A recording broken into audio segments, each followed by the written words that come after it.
Assalamualaikum warahmatullahi wabarakatuh. Innal hamdalillah nahmaduhu wa nasta'inuhu wa nastaghfiruh wa na'udzu billahi min shururi anfusina wa min sayyiati a'malina. Man yahdihillahu fala mudilla lahu wa man yudlil fala hadiya lahu. Wa asyhadu an la ilaha illallah wahdahu la syarika lahu wa asyhadu anna Muhammadan 'abduhu wa rasuluh sallallahu alaihi wa ala alihi wa sahbihi wa sallama tasliman katsira, amma ba'd. Ma'asyiral muslimin wal muslimat rahimani wa rahimakumullah. Alhamdulillah, pada malam hari ini Allah Subhanahu wa taala kembali kumpulkan kita di pengajian rutin setiap Selasa malam Rabu untuk membahas kitab Al-Kabair, dosa-dosa besar, karya Al-Hafidz Adz-Dzahabi rahimahullahu ta'ala. Pada malam hari ini kita akan masuk ke dosa besar yang ke-10. Yang memiliki buku bisa dibuka halaman 81, yang buku yang fotokopian. Halaman 81, dosa besar yang ke-10 yaitu apa? Zina. Zina. Ini adalah di antara dosa besar yang paling besar. Sebagaimana nanti akan datang dalil-dalilnya bahwa zina ini di antara dosa besar yang paling besar. Sebelumnya, sebelum kita baca dari dalil-dalil, zina itu ada dua makna. Ada makna umum, ada makna khusus. Ada makna umum, ada makna khusus. Apa itu zina dengan makna yang umum? Zina dengan makna yang umum artinya adalah seluruh kemaksiatan disebut zina. Secara apa? Umum, arti secara luas. Semua kemaksiatan itu disebut zina. Nabi SAW mengatakan, Innallaha kataba ala kulli bani Adam hadzahu minaz zina. Sesungguhnya Allah telah menetapkan bagi seluruh anak Adam bagiannya dari zina. Maksudnya bagiannya dari zina apa? Kemaksiatan. Fal'ainani zinahuman nadhar. Kedua mata zinanya adalah melihat.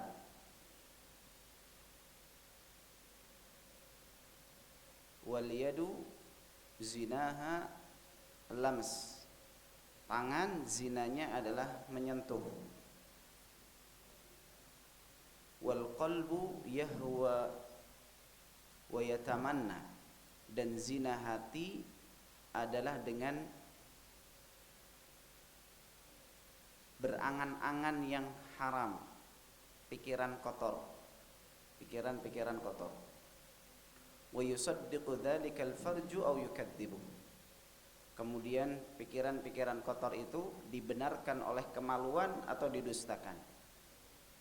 Jadi Nabi SAW dalam hadis ini menyebutkan bahwa mata zinanya melihat, tangan zinanya menyentuh, kaki zinanya berjalan. Arti zina di sini apa?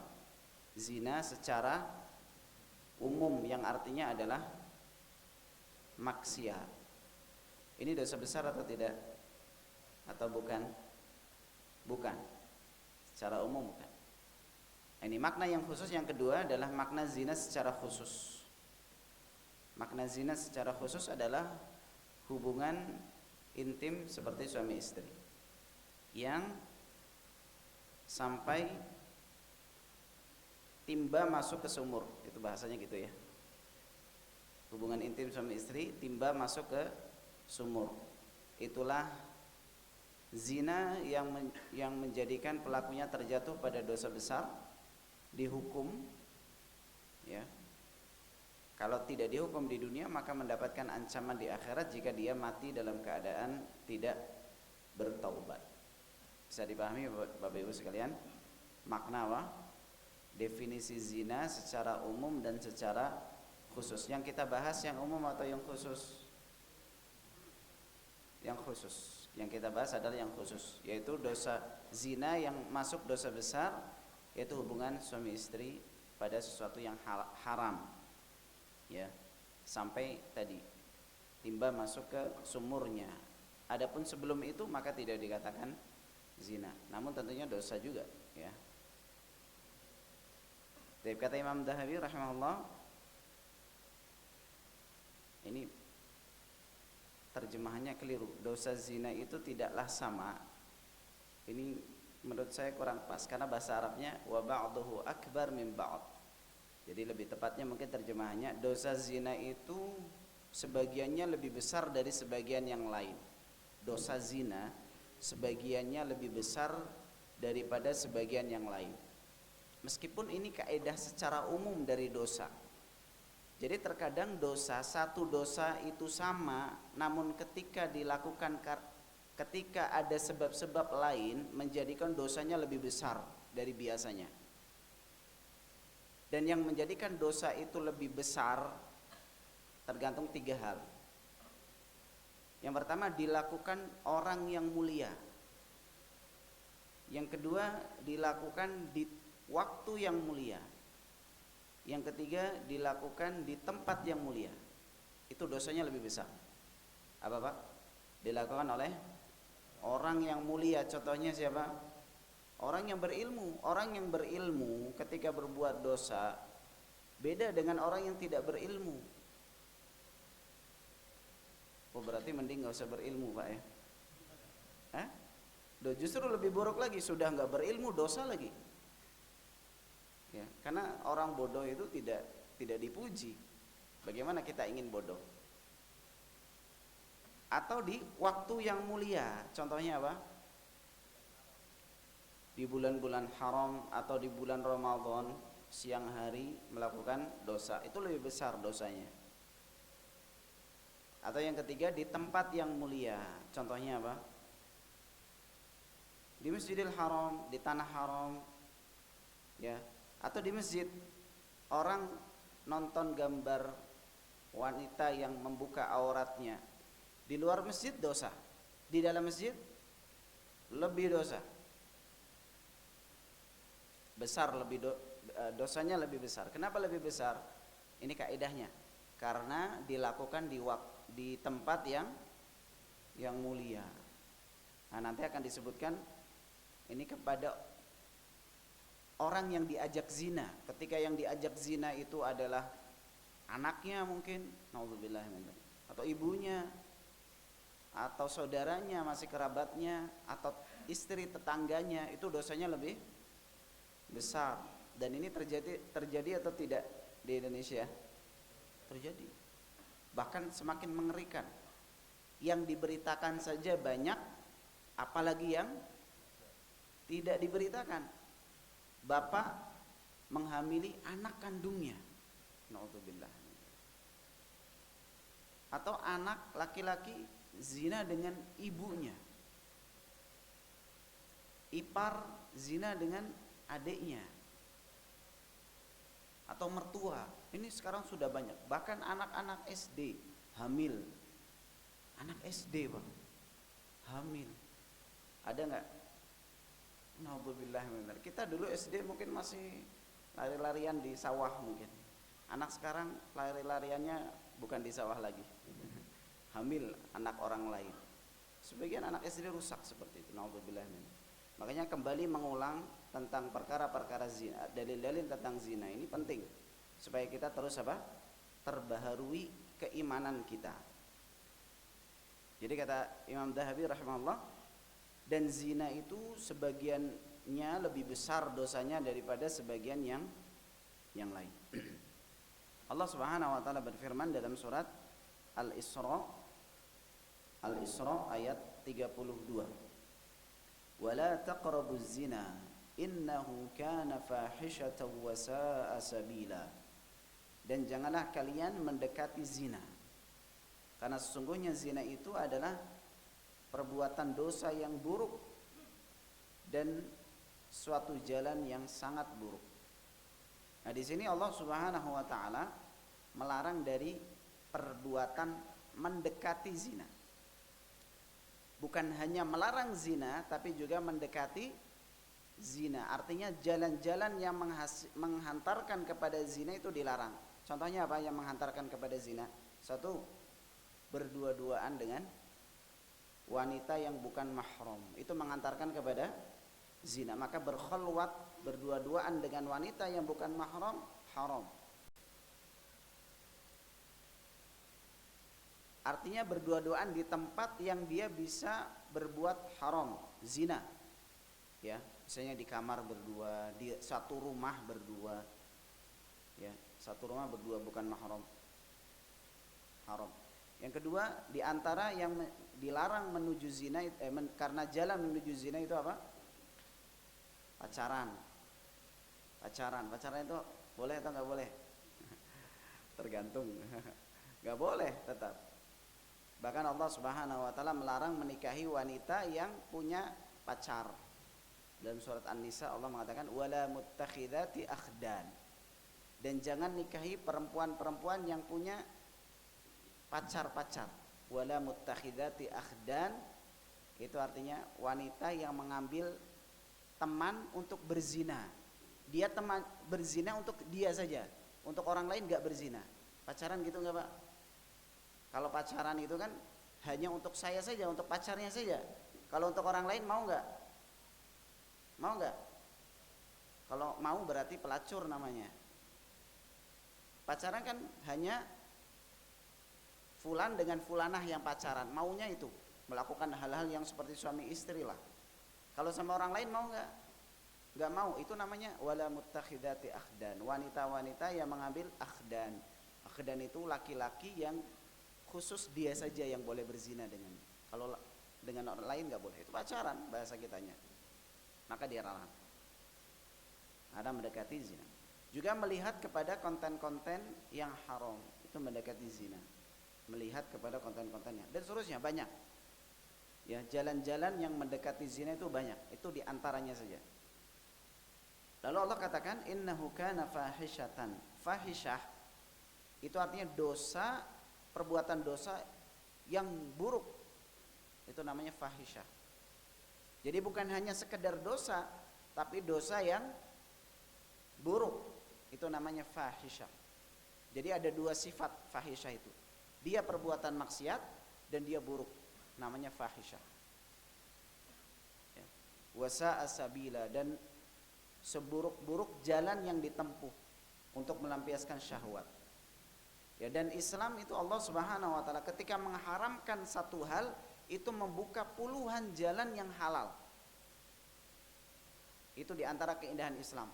Tidaklah ada satu hal dilarang, pasti ada jalan keluarnya yang banyak. Dilarang zina, diperbolehkan untuk, dianjurkan untuk menikah. Kalau menikah masih mau zina, nikah lagi. Ya Pak? Iya boleh kan gitu. Daripada zina, nikah lagi. Kalau memang tidak bisa mencukupi istrinya, misalnya sakit, ya, atau istrinya sudah tidak bisa punya keturunan lagi, padahal baru satu anaknya, nikah lagi supaya banyak. Jadi nikah lagi itu bukan melampiaskan syahwat saja, tapi dia solusi, ya, solusi untuk banyak permasalahan. Ya, nah, baik. Kemudian di sini surat Al-Furqan ayat 68 sampai 70. Allah Subhanahu wa taala mengatakan, "Walladzina la yad'una ma'allahi ilahan akhar wa la yaqtuluna nafsan allati harramallahu illa bil haqqi wa la yaznun." Hamba-hamba Allah yang terpuji, ibadur rahman, adalah mereka yang tidak menyembah Tuhan lain beserta Allah dan tidak membunuh jiwa yang diharamkan Allah kecuali dengan alasan yang benar, dan tidak berzina. Nah, lihat Pak, 3 dosa yang Allah apa? Sebutkan secara bergandengan. 1, tidak melakukan syirik. 2, tidak membunuh. 3, tidak berzina. Inilah 3 dosa yang paling besar. Syirik, membunuh, dan berzina. Ini cukuplah untuk kita menjadi apa? Peringatan. Zina digandengkan dengan syirik. digabungkan dengan syirik penyebutannya, itu menunjukkan dosanya sangat besar. Ya. Makanya ditutup segala celah-celah itu. Ya, apalagi zaman sekarang Pak ya. Zaman sekarang itu apa? HP itu benar-benar menjadi apa? Ujian, fitnah. Betapa banyak orang yang terjatuh kepada zina awalnya apa? Awalnya HP. Grup alumni, oh itu bahaya Pak. Reuni. Ya, ini banyak terjadi, banyak orang cerita. Konsultasi, istrinya mengeluh. Suaminya setelah reuni berubah. Ternyata dia chattingan lagi dengan cinta pertamanya. Wah, katanya cinta pertama itu tidak apa? Terlupakan. Padahal suaminya, laki-lakinya sudah punya istri, perempuannya sudah punya suami. Itu banyak terjadi. Chattingan lagi, ketemu lagi di dunia maya, chattingan, akhirnya kapan ketemu? Ya sudah. Teringat lagi zaman apa? Zaman masih muda. Teringat zaman dulu, Masya Allah. Chattingan, ketemu lagi, udah. Dan orang yang sudah menikah itu kalau berhubungan haram ini lebih mengerikan daripada laki-laki yang belum pernah menikah. Betul atau betul sekali? Iya, orang yang sudah pernah menikah kalau punya hubungan lain dengan wanita itu lebih bahaya daripada laki-laki yang belum pernah menikah. Karena dia sudah ngerti wanita, celah-celahnya sudah ngerti itu. Ya, jurus-jurusnya sudah ngerti. Itu bahaya, justru lebih bahaya. Makanya orang sudah menikah dijaga. Istri juga harus pengertian ya. Istrinya juga harus apa? Menjadikan suaminya itu cukup kenyang dengan istrinya. Orang kalau sudah kenyang sudah nggak pengen makan lagi, sudah cukup sama satu saja. Ya, bapak-bapak cukup ya, insya Allah ya. Nggak jawab ibu-ibu, nggak dijawab. Insya Allah. Baik. Kemudian surat An-Nur ayat 2. Surat An-Nur ayat 2. Allah Subhanahu wa taala mengatakan, "Az-zaniyatu waz-zani fajridu kulla wahidin minhuma mi'ata jaldah." Wanita yang pezina dan laki-laki yang pezina, cambuklah setiap mereka 100 kali cambukan. 100 kali cambukan. Ini hukuman bagi siapa? Orang berzina dan belum menikah. Di sini disebutkan para ulama berkata, ini adalah hukuman bagi pezina perempuan dan laki-laki yang masih bujang, belum menikah di dunia. Jika sudah menikah walaupun baru sekali seumur hidup, maka hukuman bagi keduanya adalah dirajam dengan bebatuan sampai mati. Demikian pula telah ternaskan dalam hadis dari Nabi SAW bahwasanya jika hukuman qisas ini belum dilaksanakan bagi keduanya di dunia dan keduanya mati dalam keadaan tidak bertobat dari dosa zina itu, niscaya keduanya akan diazab di neraka dengan cambuk api. Baik, ini adalah hukuman bagi orang yang berzina. Dan dulu di awal sudah kita sebutkan bahwa di antara ciri-ciri dosa besar itu apa? Dia ada hukuman di dunia atau ancaman azab di akhirat. Azab atau lak itu berarti menunjukkan dosa besar. Dan zina ada hukuman di dunia, yaitu apa? Bagi yang belum menikah dicambuk 100 kali, laki-laki dan perempuannya dicambuk masing-masing, kemudian diasingkan 1 tahun sebagaimana dalam hadis dari Nabi SAW. Jadi hukumannya 2. 1 kalau belum menikah ya. Kalau belum menikah dicambuk 100 kali di depan khalayak. Kemudian diasingkan setahun. Asingkan itu dipisah. Misalnya 1 di Sumatera, 1 di Papua. Dipisah. Ya. Selama setahun. Ini bagi orang yang belum menikah. Adapun bagi yang pernah menikah, dia sedang punya pasangan atau pernah menikah, artinya dia janda atau duda, pernah menikah, lalu berzina, maka hukumannya apa? Dirajam, dikubur setengah badan, ya, dikubur setengah badan lalu dilempari batu yang cukup besar. Tidak boleh kecil-kecil, tidak boleh terlalu besar. Kalau kecil-kecil gak mati-mati, kesian. Kalau terlalu besar, kecepatan matinya. Iya betul, itu disebutkan para fuqaha, para ahli fikih. Yang agak besar, sebogeman sini lah Pak, lempar. Itu bunyi gak itu Pak? Bunyi, tak. Itu kepalanya itu kena, sampai pecah. Pernah gak di Indonesia terjadi? Hah? Pernah gak di Indonesia? Pernah ya, waktu Laskar Jihad itu pernah terjadi. Ada salah seorang ikhwan, ya qadarullah, dia khilaf. Awalnya surat-suratan, karena kakak saya ada di sana waktu itu menyaksikan.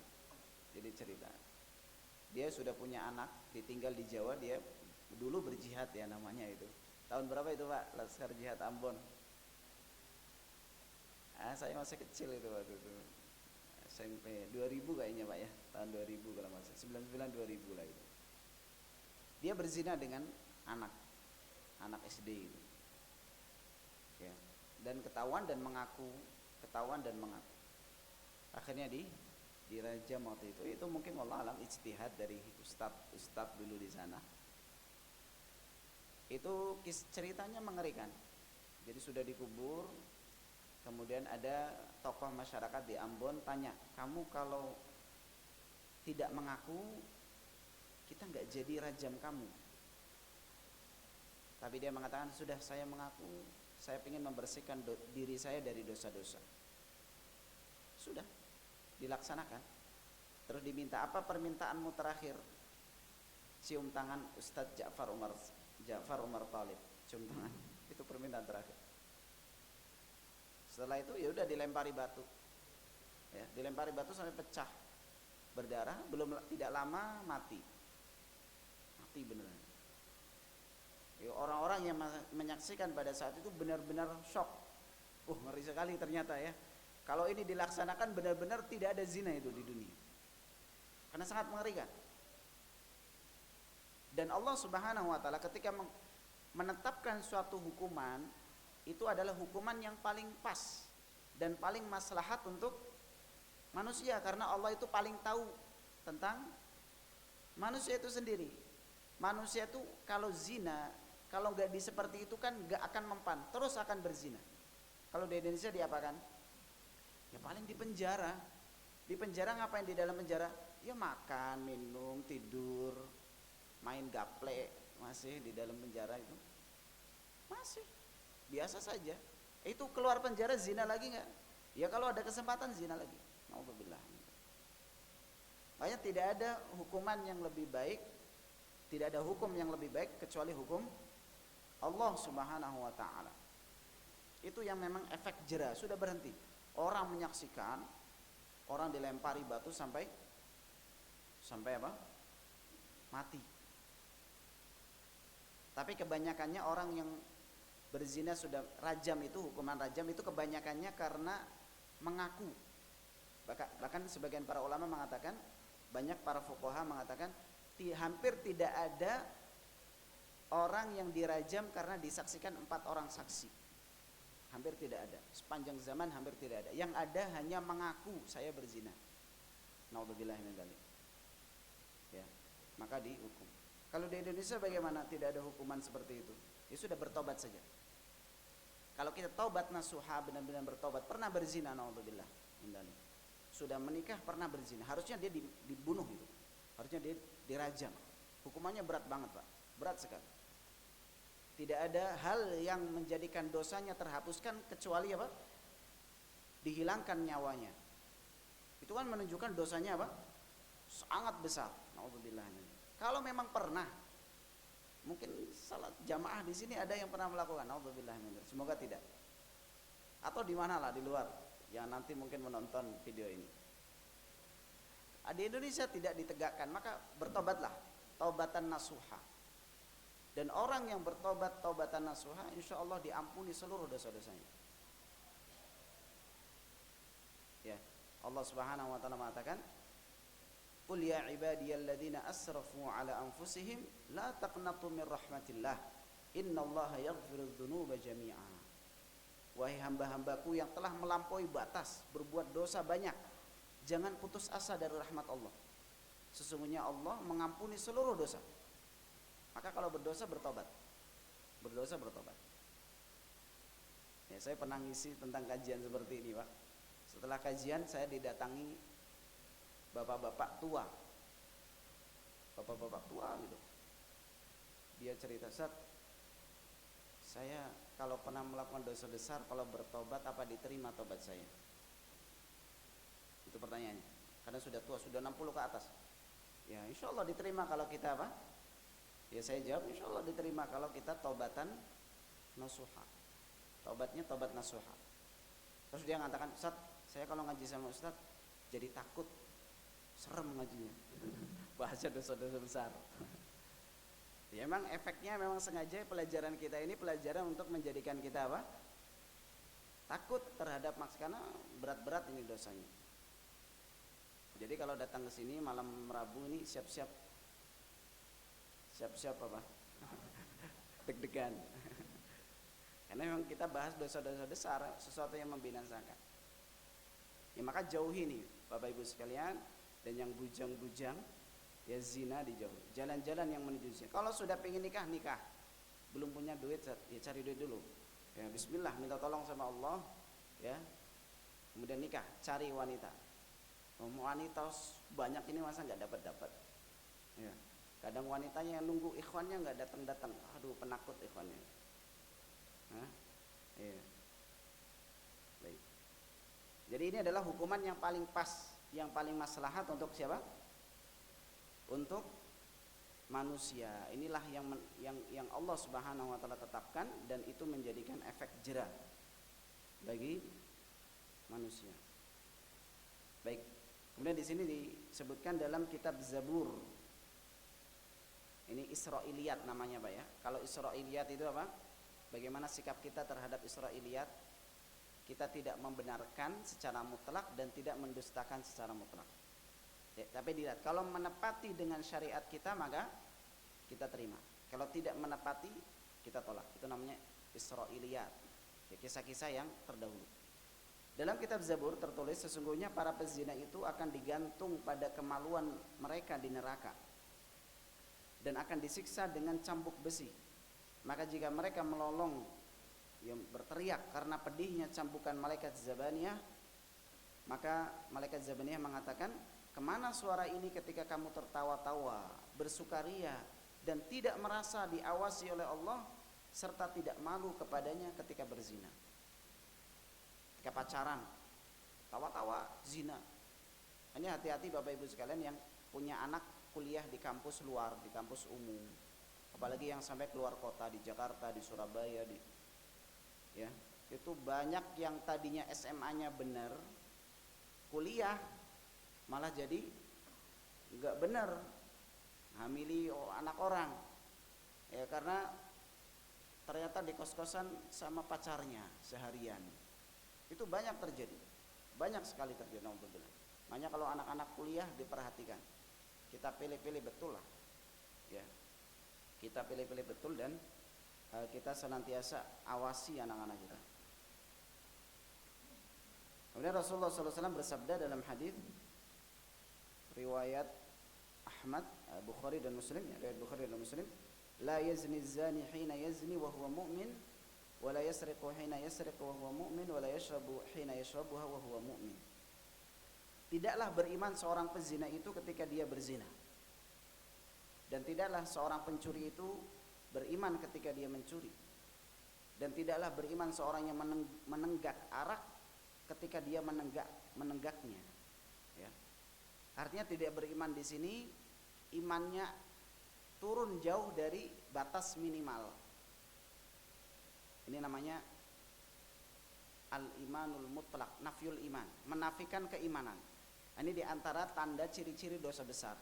Di antara ciri-ciri dosa besar adalah keimanan yang dinafikan. Tidak beriman, itu menunjukkan dosa besar. Nafyul iman, penafian terhadap keimanan, itu menunjukkan yang perbuatan tersebut dosa besar. Contohnya ini, ketika orang berzina tidak beriman. Maksudnya apa?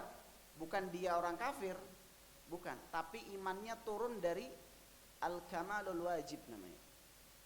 Batas minimalnya turun. Kalau sekolah ada KKM 60, dia cuma 40 nilainya, Pak. Kurang dari apa? Batas minimal. Itu namanya orang berzina. Ya, ketika dia berzina turun. Mungkin setelah berzina naik lagi bertobat mungkin. Karena iman itu apa? Naik turun. Nabi SAW juga bersabda, "Idza zana al-'abdu kharaja minhu al-iman kadh-dhullati 'ala ra'sihi, thumma idza aqla'a raja ilaihi al-iman." Apabila seorang berzina, maka keluarlah iman darinya. Keimanan itu seperti payung yang ada di atasnya. Dia tidak hilang imannya, artinya bukan orang kafir. Cuma dia turun dari batas apa? Dari kadar wajib turun dia di bawahnya. Tidak sampai hilang. Ini yang diistilahkan para ulama, turun dari al-imanul mutlak, bukan mutlakul iman. Al-imanul mutlak itu artinya iman yang hampir sempurna. Tidak punya itu. Dia turun jauh tapi masih ada keimanan. Masih ada mutlakul iman. Masih ada penyebutan iman. Orang yang berzina. Ya. Dia seperti payung, apabila dia berhenti dari zina, maka imannya kembali lagi. Kemudian hadis berikutnya, ini hadisnya dhaif. Ya. Kemudian yang berikutnya, 3 orang yang tidak akan diajak berbicara oleh Allah pada hari kiamat. Ini hadisnya sahih ini. Hadis riwayat Muslim. 3 orang yang tidak akan diajak berbicara oleh Allah pada hari kiamat dan tidak akan dilihat serta tidak disucikan. Dan bagi mereka azab yang pedih. Yang pertama, asy-syaikhuz zani. Orang tua yang berzina. Yang kedua, al-maliku apa? Hadisnya.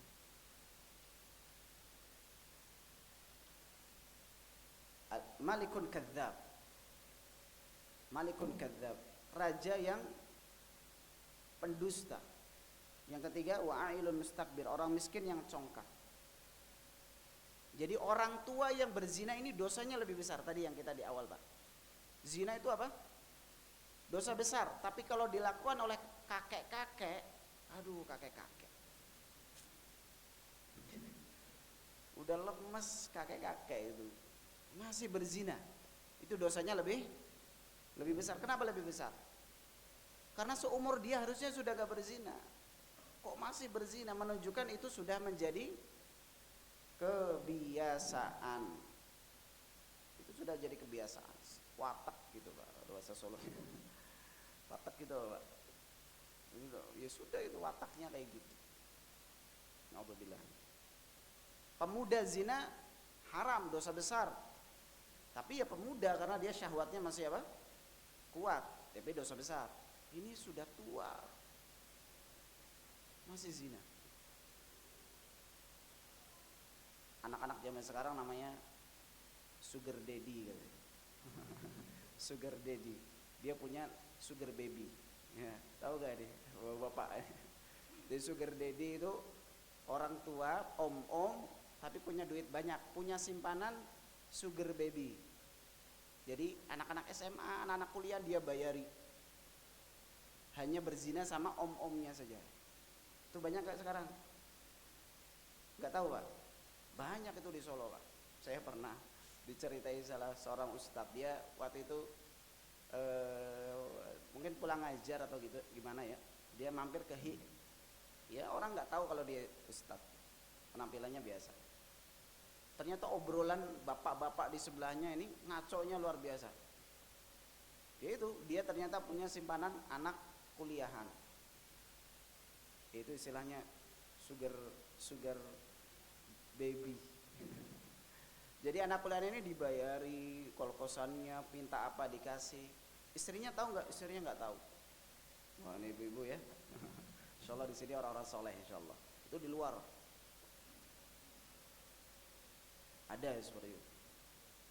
Ya. Ini dosanya lebih besar daripada yang apa? Daripada pemuda. Pemuda dosa besar, tapi ini lebih besar.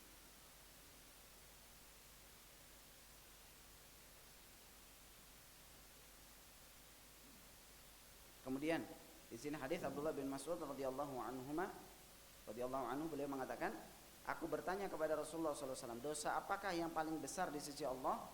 Maka Nabi menjawab, kamu menjadikan sekutu bagi Allah padahal dialah yang menciptakanmu. Lalu apa lagi? Kata Nabi SAW, engkau membunuh anakmu karena takut jika kelak ia akan makan bersamamu. Lalu apa lagi? Nabi SAW mengatakan, engkau berzina dengan istri tetanggamu. Ini zina haram Pak ya. Tapi kalau zinanya sama istri tetangga lebih besar lagi dosanya. Kenapa lebih besar? Karena harusnya tetangga dengan sebelahnya, seorang dengan tetangganya itu harus menjaga. Harus menjaga, bukan justru apa?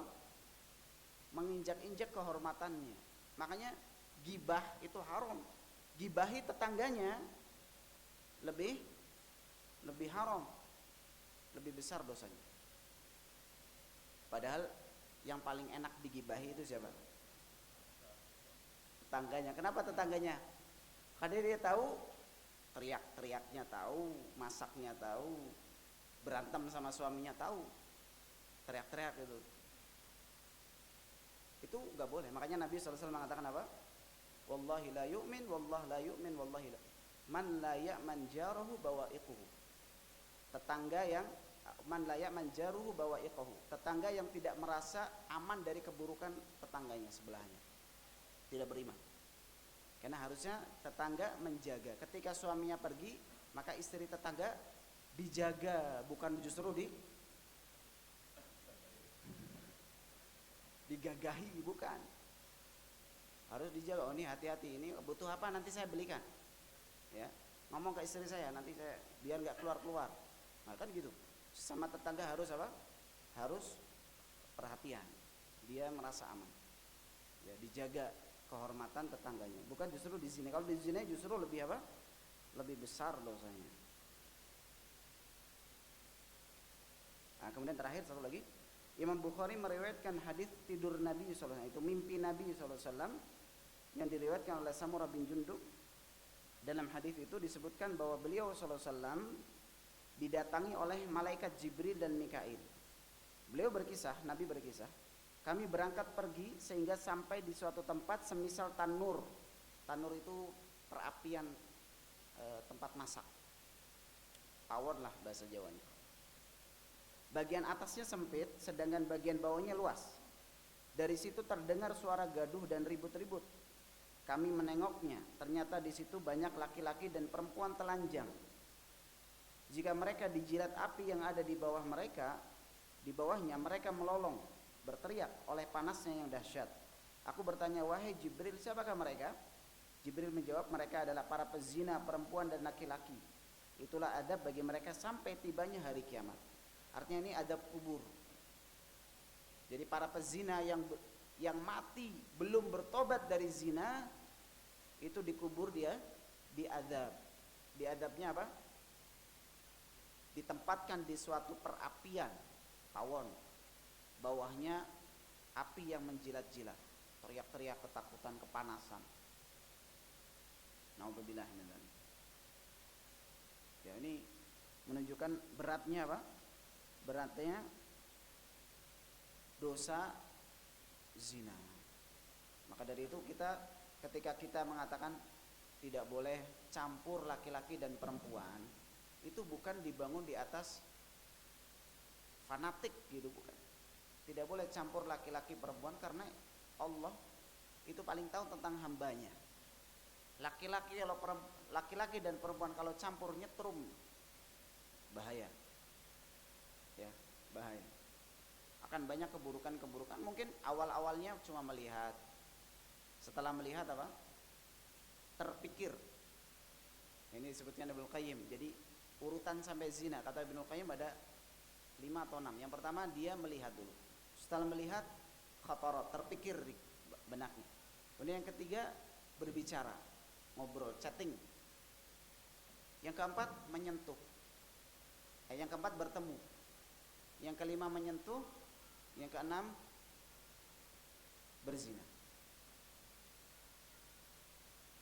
Ya, itu apa? Awalnya ternyata dari mana? Dari pandangan yang tidak atur, yang tidak dijaga. Maka ini bapak-bapak hati-hati ya, kita semua lah. Saya karena tidak aman, kadang kita nonton kajian iklannya keluar wanita nggak pakai baju, kadang astagfirullahaladzim, padahal kita sedang nonton kajian itu. Makanya bagus kalau kalau kita memang butuh kepada media-media, cari yang premium yang tidak ada iklannya, itu lebih aman bagi kita ya. Dan masya Allah, naudzubillah min dzalik, zaman sekarang memang zaman fitnah, maka kita meminta kepada Allah Subhanahu wa taala pertolongan untuk memudahkan kita semuanya meninggalkan perkara-perkara yang haram dan Allah murkai. Wallahu taala alam. Ini saja yang bisa kita bahas pada malam hari ini.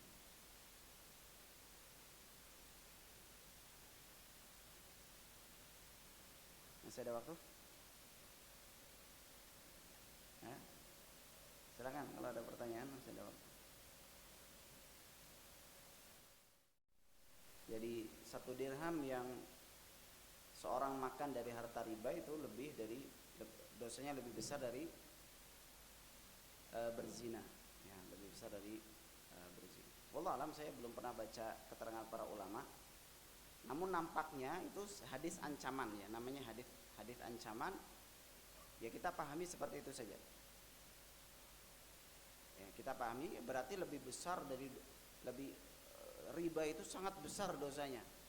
Ya, bahkan lebih dari berzina. Kalau berzina saja seperti ini, riba lebih besar lagi. Berarti menunjukkan riba juga dosa yang sangat besar. Itu saja yang dipahami ya. Namanya hadis ancaman. Itu kaedahnya para ulama, amirruha kama ja'at. Itu baca saja seperti itu. Tidak perlu dirinci. Karena kalau dirinci malah jadi kurang serem. Oh, ternyata zina yang dosa kecil. Oh, enggak apa-apa, santai aja. Gitu. Malah jadi kurang serem gitu. Makanya udah gitu. Pokoknya riba lebih besar dosanya dari zina. Ya sudah gitu saja. Itu kan lebih ngerti. Silakan.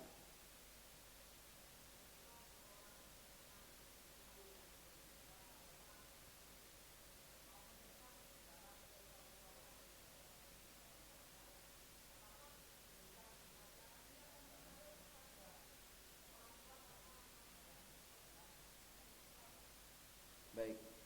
Orang tua yang menghalangi anaknya ingin menikah, akhirnya anaknya berzina.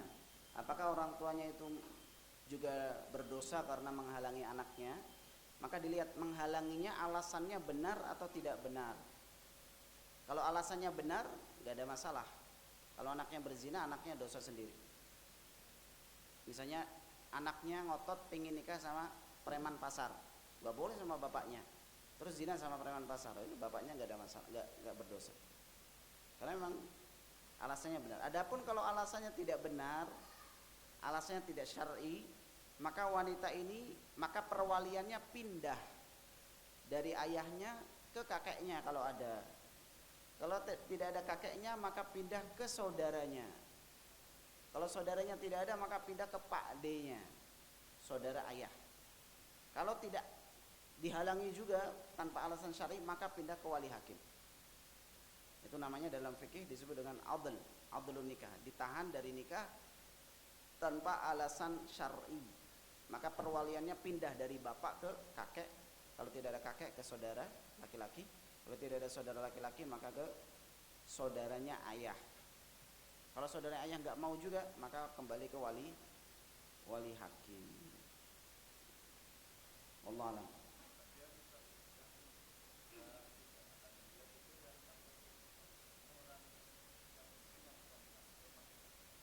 Orang miskin yang congkak artinya orang fakir sombong.